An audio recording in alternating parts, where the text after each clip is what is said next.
They've suffered immeasurable heartache. I don't know what I did or what I could have done to change things, but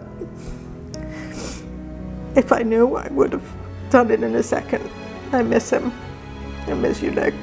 The pain still fresh. That hit me really hard, and it really affected me in my life. Their loss still difficult to accept. My husband and I learned this year how to grieve. That was very hard. Very hard.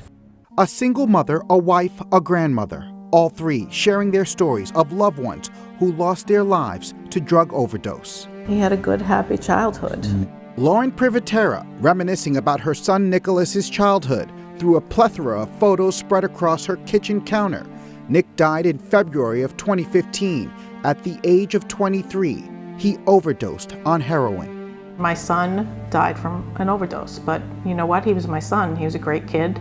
I loved him, and I'm proud of him. You know, I'm not going to be ashamed that my son passed away from an overdose. For Sharon Herring, she thinks about her grandson Matt every single day. He lost his battle with addiction last August, dying from a heroin overdose just days after he celebrated his 24th birthday. He was a beautiful boy, absolutely beautiful. He played baseball and lacrosse and football. He was a wrestler. He was my oldest grandchild, so he was the leader of the pack. And then there's Allison Willis, who lost her husband Jason 3 years ago, also to heroin.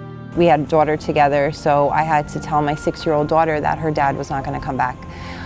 So that really motivated me to want to do something. And she is, and so is Sharon and Lauren.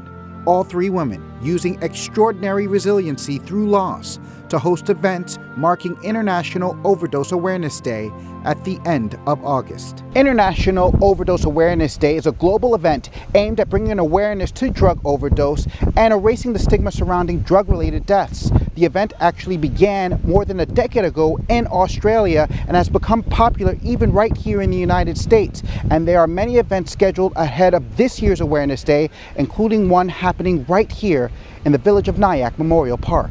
Is mostly everything going to be here?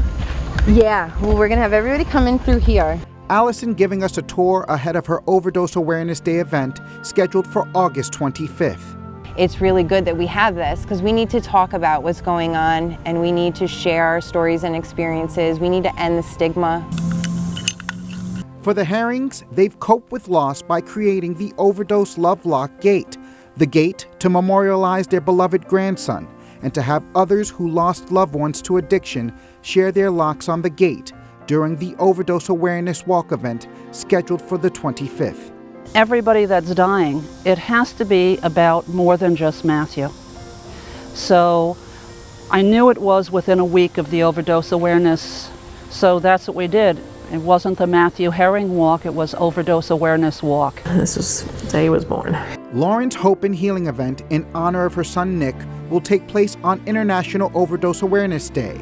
Journal News reporter Peter Kramer discovering these incredible women and the startling statistics behind overdose. 64,000 Americans a year die to overdose, not just opioids, but overdose in general. Think about it, that's 10 Nyaks a year. That's 2 Poughkeepsies a year. That's 8 Mayapacs a year that are being lost. And as the war against drug addiction continues, this grandmother, this mother, and this wife are spurning change and awareness now as they encourage all to participate in this year's International Overdose Awareness Day on August 31st. Ray Mundy, FiOS 1 News.